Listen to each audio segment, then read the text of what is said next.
Thank you very much.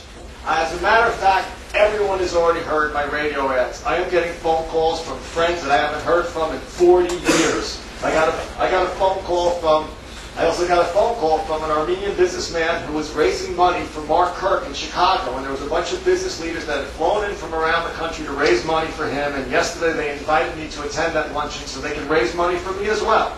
And my financial committee consists of the Hovnanians, the Hakimians. We have a lot of very well-heeled fundraisers planned for throughout the summer, and obviously your job is to pick the candidate that can beat Steve Rothman. I love this question. We are out there with our beautiful yellow lawn signs, are popping up like daisies all over the place.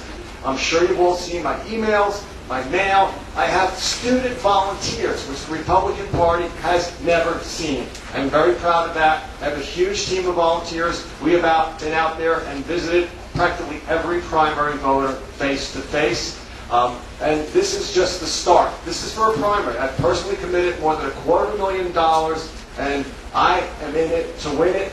And anyone who can't see that, well, I'm sure you can see it. Thank you.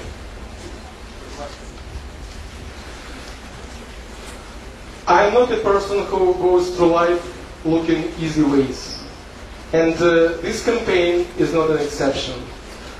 I decided, and I clearly saw that to win November general election against Steve Rothman, who is sitting on $1.7 million and on about 60% of Democratic registered voters, it will be requiring a miracle. And the party line and a lot of money will not do that. So, when I decided that I don't have neither party line nor money, what can I do to test myself if I'm up to the task? And I sent myself to the boot camp. Boot camp of actually facing myself, hardcore, die-hard liberal Democrats registered for 30 years, and I was testing my power of argumentation, of persuasion, and you know, ladies and gentlemen, I can tell you with a little bit of pride that out of 293, I believe, signatures on my petition, about 60 signatures came from people who converted from registered Democrats to registered Republicans and signed my petition.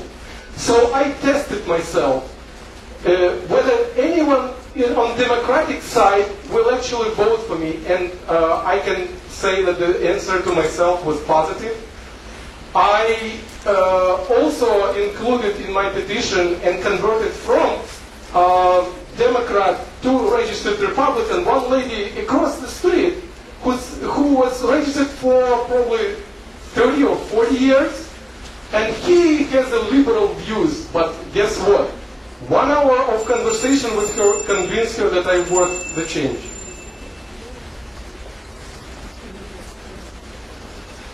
The race, no matter how much you have or don't have, it's not going to be easy. That's known. Steve Rothman's been in for 16 years. He's got 1.7, 1.8, but we've always been outspent at least 5-1 as Republicans. Anyway, and we saw you can have all the money in the world, and you can ask Mr. Corzine. My goal is to possibly start a new business, a consulting business, where Rothman and Corzine, maybe we could board them together, but Rothman and Corzine could start their own business and their own consulting firm. I want to make him unemployed. But one thing that I do have is I have a person who's probably the greatest fundraiser this side of the Mississippi, and she promised me some great things. I've already got commitments for large sums, and a lot of it was unexpected. I've been using a lot of my own cash. I have $250,000 reserved, and we're going to move forward. You know, we're going to wait till the 8th of June, and we're going to go ahead and move forward. And we're going to hope for the best. We're going to get the word out there. I want to do one thing, though. I want to bring Obama's promise of change. I want to make that a reality this year. So that's what I'm looking to do. Thank you. Here's my proposal, and actually I thought about this long and hard. As I said before, I'm running with a 5 words slogan, less government, more common sense. So approaching every problem, any problem, I am seeking common sense.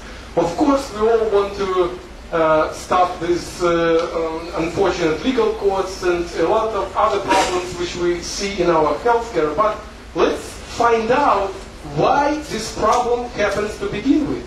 And this is how I take apart our problem in the healthcare. We have three components. We have patient, we have doctor or service provider, MRI center, and we have insurance.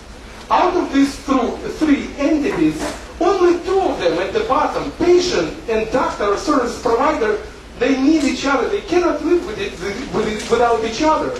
Their existence would be totally meaningless if doctor would be seated and no patient would be walking in the door. So, but between those two entities, patient and the doctor, they really don't have to have insurance between them. And what is insurance? Insurance is a standalone, for-profit entity. So how can insurance ever put interests of patient, of the patient, of the doctor, or both of them against the goal of making money? It will never happen. So my proposal actually, because I'm an IT specialist for close to 25 years, and I designed many complex systems during those years, I foresee that first of all we all need computers in healthcare. The fact that our doctors are still dealing with paper, it's just, pardon my word, it's ridiculous. It's every other country is probably push the button and it's done.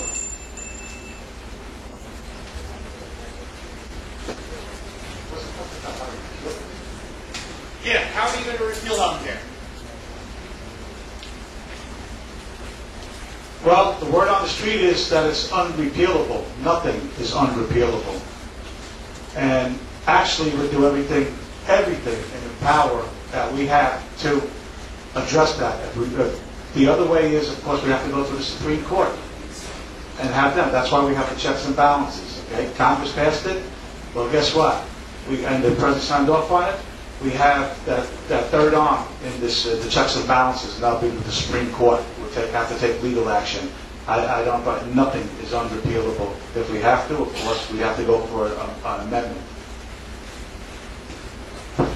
Yeah, there's only two ways. We would actually have to overturn Congress this year and have that many actually people elected that we would have 2/3. It would take a 2/3 vote in both the Congress, both houses of Congress, the House and the Senate, to repeal it.